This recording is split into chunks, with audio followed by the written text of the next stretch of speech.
Agora nós vamos discutir um outro tema que é bastante importante. No nosso grupo de pesquisa, a gente tem uma das áreas de pesquisa, nós chamamos de emergência, né? Cuidar dessas questões de acidentes e riscos e desastres. E para isso nós convidamos o David Paul Stephens, que apesar deste nome, não é, David? Ele é de São Paulo, né, paulistano. Ele se formou na nossa escola, engenheiro civil, e ele se formou também em engenharia ambiental na Faculdade de Saúde Pública e trabalha na ONU, o que é muito interessante, né? Uma pessoa que trabalha no exterior, na ONU. Atualmente ele é responsável pelo Escritório das Nações Unidas para a redução de risco de desastres. Ele fica localizado em Bonn. Ele é responsável pelo monitoramento global da implementação do marco Sendai para a redução de risco de desastres e o apoio aos Estados-membros da ONU na consideração de riscos devido à mudança climática e os riscos epidemiológicos, incluindo a nossa atual Covid-19, nas estratégias nacionais e locais de redução de risco de desastres. Então, David, é uma honra tê-lo aqui, né? Um prazer imenso você participar aqui do nosso grupo e fazer a apresentação. Eu passo a palavra para você, por favor. Eu agradeço. Bom dia, professor Marcelo. Bom dia a todos. Para mim, realmente, é muito bom estar de volta, principalmente porque eu sou politécnico, né? Então, para mim, é uma coisa especial estar aqui participando e talvez falando sobre um assunto que eu tenho trabalhado nesses últimos 12 anos, que é mais essa parte de enfoque de desastres, trazendo uma perspectiva talvez da ONU. Eu vou compartilhar a minha tela. Com uma apresentação. Perfeito. Então já deve estar tudo com a tela. Eu imagino que o som esteja bem, porque ontem nós testamos, está tudo bem. Está tudo ótimo, a tela e o som. Perfeito. Eu estou com uma apresentação de mais ou menos uns 20 minutos. Eu sei que eu tinha um pouco mais de tempo do que os outros palestrantes, mas eu espero talvez fazer um pouco menos. Mas eu queria focar nessa questão de risco. A gente fala sempre em cidades inteligentes, a gente fala em desenvolvimento sustentável, a gente fala em termos de melhorias urbanas, mas o foco realmente é essa consideração por risco em tudo que tem que ser feito. Então, eu vou tocar em vários assuntos, mas sempre voltando para essa questão de que a gente tem que sempre olhar pela lente de risco. Então,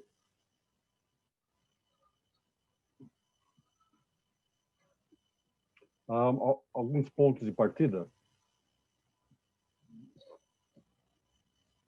O ponto de partida, todos vivemos sob risco. Acho que mais do que nunca agora com a Covid-19, todos nós acordamos para o fato de que realmente risco é uma coisa parte do nosso dia a dia. O fato que nós estamos se encontrando virtualmente agora, exatamente porque a gente sabe que é muito mais arriscado estar fisicamente junto do que um encontro virtual.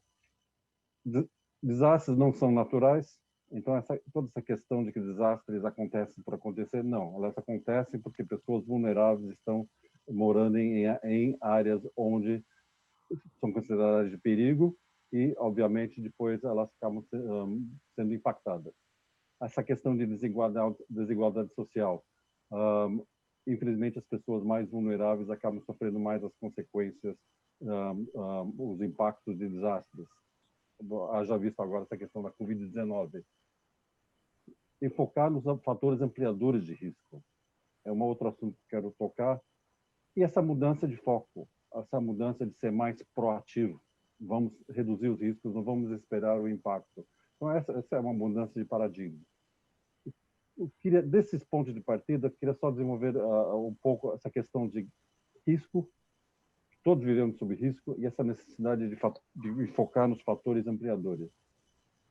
Eu tive no Brasil, a gente teve um escritório no Brasil da minha organização e eu me encontrei com muitos prefeitos. A pergunta que eu sempre fazia para eles era: o que seria um risco aceitável? Me diga, quantas pessoas seria aceitável morrer no teu município por ano?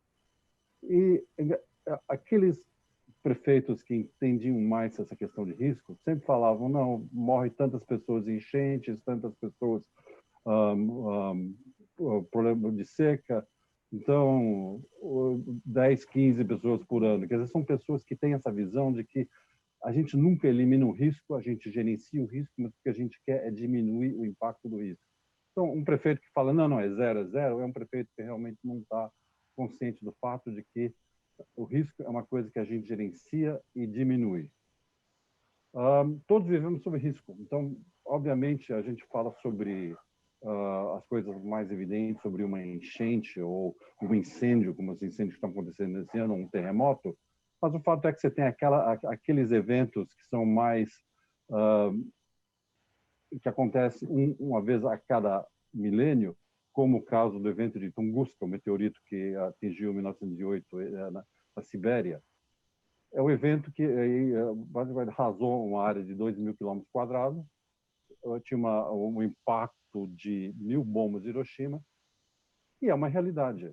Então, tanto que nos Urais, em 2013, tivemos um meteorito que também não chegou ao impacto lá, mas são coisas que poderiam acontecer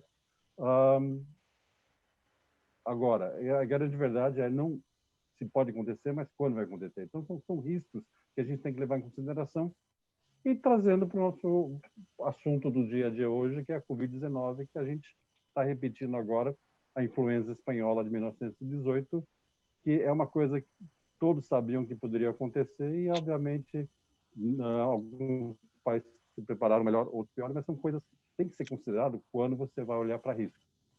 Temos que focar também os fatores ampliadores de riscos. Eu gosto sempre de usar essa questão da desastre de São Marco e um trabalho interessante de um pesquisador milanês que mostrou que isso acontece mundialmente, que basicamente o que acontece é que a flutuação do preço do minério de ferro global, então, a partir do momento que o preço do minério de ferro sobe, você tem todas as construções para ampliação de operações e para produzir mais minério de ferro. E aí, quando o preço começa a cair, você tem talvez um descuido ou talvez uma construção que foi feita rápida demais e você tem um rompimento. Então, essa questão de que nós temos que também verificar os nossos modelos de desenvolvimento adotados, porque são modelos geradores de risco. Isso é um exemplo específico do caso da Samarco, que é repetido em outros lugares, mas, obviamente, a questão climática é o outro exemplo de que o nosso modelo de desenvolvimento atual, que basicamente está causando um impacto climático, está aumentando o nosso risco globalmente.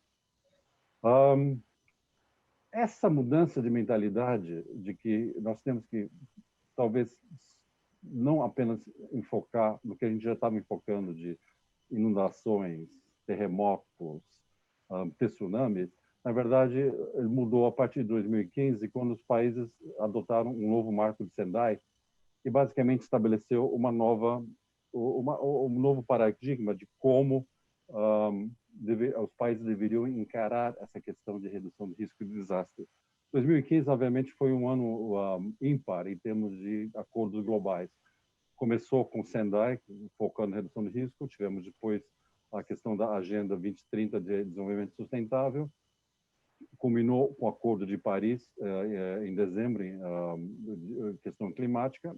Teve dois outros também acordos em 2015, que é o Financiamento do Development, a Addis Ababa Action Agenda, e teve também o New Urban Agenda. Então, a partir de 2015, tivemos várias agendas que praticamente hoje os países estão trabalhando no sentido de montar uma nova realidade, o que eles concordaram em 2015 em termos do que deveria ser feito, e redução do risco é reconhecido como em parte integrante também para o sucesso das agendas, principalmente a Agenda de Desenvolvimento Sustentável.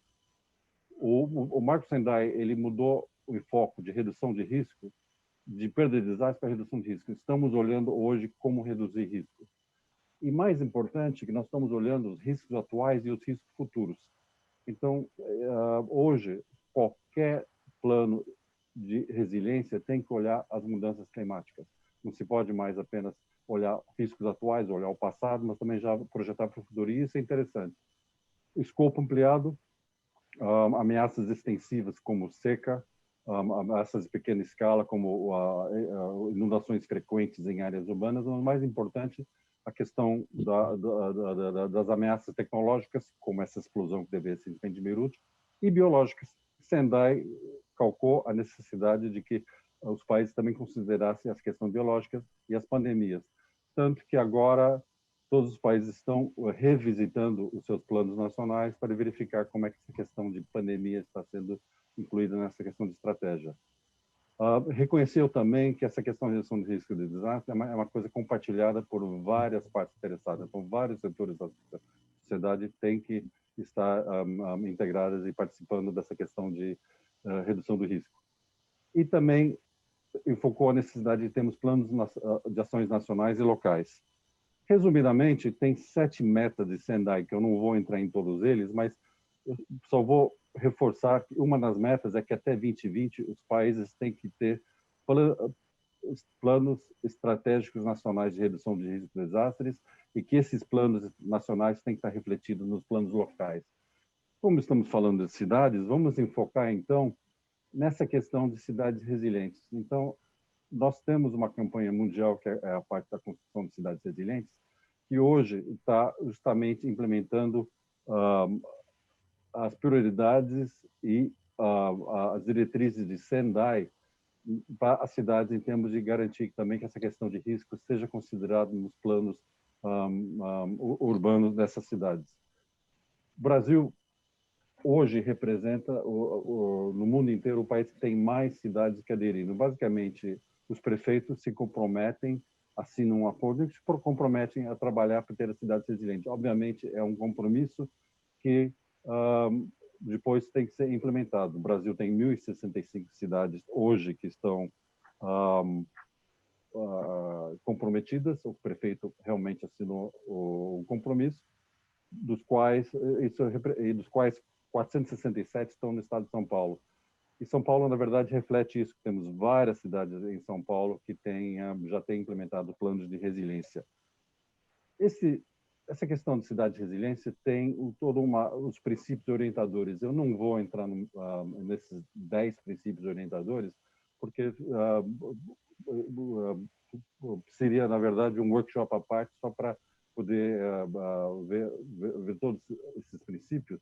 Mas eu vou, talvez, focar só em 3, só para dar um sabor para o nosso dia de hoje. Essa questão de riscos, essa questão de planejamento urbano, e essa questão de infraestrutura resiliente. Eu acho que tem muito a ver, muitos pontos em comum com essa questão de cidades inteligentes. No final, eu tenho alguns slides a mais, que eu vou só deixar o slide, que é onde todo esse material está disponível, e mais material para cidades que poderiam aceitar. Essa questão de risco, na verdade, quando eu estou olhando para um risco para uma cidade, eu tenho que entender qual é a minha curva de perdas econômicas devido a desastres. Então, isso aqui reflete exatamente o que seria a curva projetada, o período de retorno em anos. E, obviamente, quando eu tenho impactos intensivos, que são impactos de frequência baixa e alto impacto, um terremoto, por exemplo, um tsunami, e no caso atual, Covid-19, eu tenho alto impacto na probabilidade de acontecer uma vez cada 100 anos, uma vez cada 1000 anos. Aí eu tenho do lado esquerdo, lá em cima, os impactos extensivos, que na verdade são aquelas enchentes frequentes urbanas que ao longo de um córrego, uma população mais pobre que mora ao longo de um córrego pode ter 5, 6, 7 enchentes ao longo do ano. São baixas frequências, baixo custo, mas quando eu estou vendo um plano estratégico de como eu vou lidar com esses riscos, eu tenho que entender.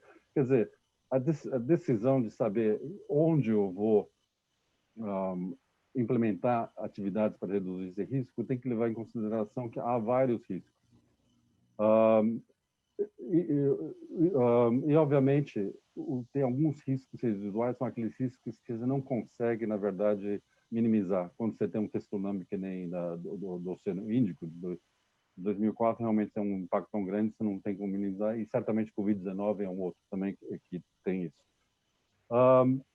É esse tipo de, numa cidade, que você tem que poder mapear, entender quais são os riscos e quais seriam aqueles riscos que você quer minimizar.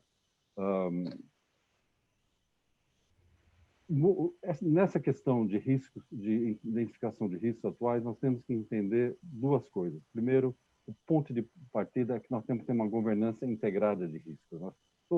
Essa questão tem que integrar todos que, de alguma maneira, contribuem para essa questão de risco. E temos que também considerar que a cidade, na verdade, é um sistema. Então, nós estamos gerenciando um sistema de sistema. Então, identificação de risco e numa solução de problemas, nós temos que olhar todas as partes da cidade. Então, aqui apenas um slide dizendo quais seriam as partes a serem consideradas. Serviço de saúde é ficou evidente essa parte agora na Covid-19, a importância de considerar serviço de saúde nessa questão de risco. E essa parte de alimentos também é outra. Então, tem várias. E a parte de transportes também é outra. Tudo isso em termos de consideração para essa questão de definição de riscos, para poder saber como gerenciar os riscos, como minimizar os riscos. Outra coisa que precisa ser considerado nessa questão de riscos são as diversas políticas que você tem. Na verdade, você quer a nível de cidade, você quer uma política integrada. Então, você está olhando, por um lado, as estratégias nacionais de redução de risco de desastre. No caso do Brasil, a SEDEC, qual que seria a estratégia? Estado de São Paulo, qual que seria a estratégia, e a nível local. Isso tudo inserido dentro de uma agenda de desenvolvimento socioeconômico sustentável. E, do outro lado, também você tem todas as agendas de ação de mudanças climáticas, tanto essa questão de adaptação, como a parte de mitigação. Então, num plano de resiliência urbano, é essa consideração por todos esses elementos e a necessidade de alinhar essas agendas no nível local, para, no final, ter um plano local de resiliência. Então, aqui são 3 exemplos que eu estou colocando, que são 3 planos de resiliência que foram desenvolvidos: Campinas, Vinhedo e São José do Rio Preto, seguindo essa questão dos princípios discutidos anteriormente. Dentro daqueles princípios, eu só queria colocar mais um, e acho que vai ser interessante, que nós vamos ter uma apresentação mais tarde sobre Big Data, a importância das informações geoespaciais para no design de um planejamento urbano resiliente, né? Então, obviamente, eu fui buscar uma imagem do estádio do melhor time do Brasil, espero que vocês reconheçam, né? Mas essa questão de realmente de alavancar em cima de toda a tecnologia geoespacial que existe atualmente. E outro ponto é essa questão de resiliência, de infraestrutura resiliente, né?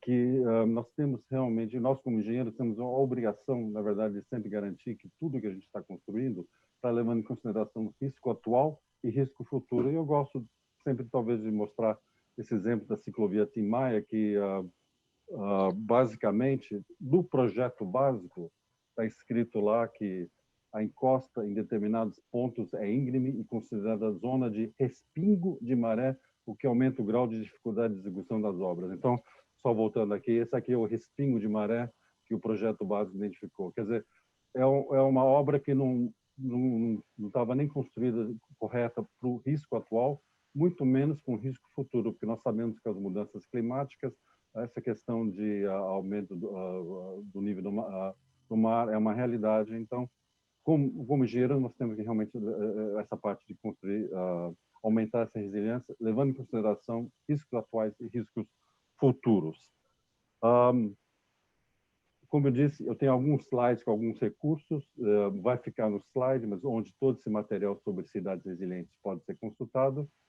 Nós temos alguns words into action, alguns technical guidelines que estão disponíveis. Eu tenho referência aqui a 2 específicos que são importantes para a nossa área aqui, que são as estratégias locais de resiliência, e outra em termos de uso da terra e planejamento urbano. Importante também, nós temos no Brasil o Observatório da Cidade Resiliente, excelente local para buscar informações sobre a campanha e sobre outras informações. Interessante também, nós temos uma empresa brasileira, AI Systems Research, que tem inclusive um aplicativo sobre Making Smart Cities Initiative, que exatamente apoia a elaboração do Plano Local de Resiliência. E tem um link também aí. Tenho só 2 pontos finais que eu sempre gosto de dizer. Quem paga a conta, né? Quer dizer, na verdade, todos nós sempre falamos que $1 gasto na prevenção equivale a $15 economizados na resposta. Quer dizer, se nós agimos corretamente e colocamos, reduzimos o risco, nós não vamos ter gasto posteriormente. Sim, o problema é que, infelizmente, nós temos gasto posteriormente. Nós tivemos o caso do tornado em Xanxerê em 2015, e mais frequente no sul do Brasil tem essa questão de aumento de tornados, ventanias fortes, principalmente por causa de adensamento urbano. E esse caso, o Xanxerê foi uma onde teve muitas casas destruídas.